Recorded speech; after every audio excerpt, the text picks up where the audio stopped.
I really see something that said, take a look at what happened. I want to really see something that said, take a look at what happened. আসসালামু আলাইকুম। সবচেয়ে সুরক্ষিত দেশের মাটিতে সাবেক মার্কিন president এবং ভবিষ্যৎ প্রেসিডেন্টকে সরাসরি গুলি করে দিয়েছে। ঘটনাস্থলে 2 জন নিহত হয়েছে। গোটা বিশ্বজুড়ে যুক্তরাষ্ট্র যা কিছুই করে থাকুক সবকিছুই নাকি শান্তির জন্য করা হয়। সাবেক মার্কিন প্রেসিডেন্ট ও আগামী দিনের প্রেসিডেন্ট পদপ্রার্থী ডোনাল্ড ট্রাম্পের উপরে হামলার ঘটনা ঘটেছে। পেনিসিলভেনিয়ার বাটলার শহরে নির্বাচন প্রচার চলার সময় ট্রাম্পের উপরে হামলা হয়। অল্পের জন্য প্রাণে বেঁচে যান তিনি। হামলায় কান ছিঁড়ে বেরিয়ে যায় বুলেট।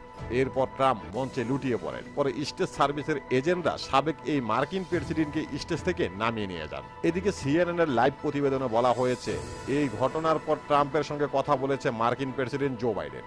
এই নিয়ে হোয়াইট হাউসের পক্ষ থেকে এক বিবৃতিতে বলা হয়েছে, স্থানীয় সময় শনিবার রাতে প্রেসিডেন্ট ওয়াশিংটন ডিসিতে ফিরছিলেন। তবে ট্রাম্পের সঙ্গে বাইডেনের কি কথা হয়েছে এই নিয়ে বিস্তারিত কিছু বলা হয়। এদিকে ট্রাম্প জানিয়েছেন গুলিতে তার ডান কানের উপরের অংশ ফুটো হয়ে গেছে। সামাজিক যোগাযোগ মাধ্যম সোশ্যাল মিডিয়ায় ট্রাম্প লিখেছেন, হঠাৎ আমি শব্দ শুনি, সঙ্গে সঙ্গে বুঝতে পারি অঘটন ঘটেছে। আমার চামড়া ফুটো করে দিয়েছে, অনেক রক্ত পড়তে থাকে।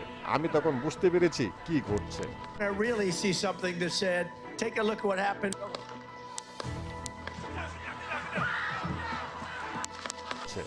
তবে সবচেয়ে মজার ব্যাপার হলো গোটা পৃথিবী জুড়ে গণতন্ত্রের ফ্রি করে বেড়ানো দেশ আমেরিকা এবং নিজেদের সবচেয়ে নিরাপদ হিসাবে দাবি করে থাকে আমেরিকা। আর সেখানে একজন সাবেক প্রেসিডেন্ট এবং ভবিষ্যৎ প্রেসিডেন্টকে প্রকাশ্যে গুলির ঘটনায় গোটা বিশ্বে নিন্দার ঝড় বইছে। যেখানে মার্কিন যুক্তরাষ্ট্র যদি কখনো নিরপরাধ মানুষের উপরে বোমা নিক্ষেপ করে, তাও নাকি তারা শান্তির জন্য নিক্ষেপ করে। তাহলে কি এবার ট্রাম্পের উপরে যে ঘটনা ঘটেছে এটাও কি শান্তির জন্য করা হয়েছে? এসব প্রশ্ন আপনাদের কাছে, আশা করি উত্তর দেবেন। আজকের মতো এখানেই শেষ করছি। আল্লাহ হাফেজ।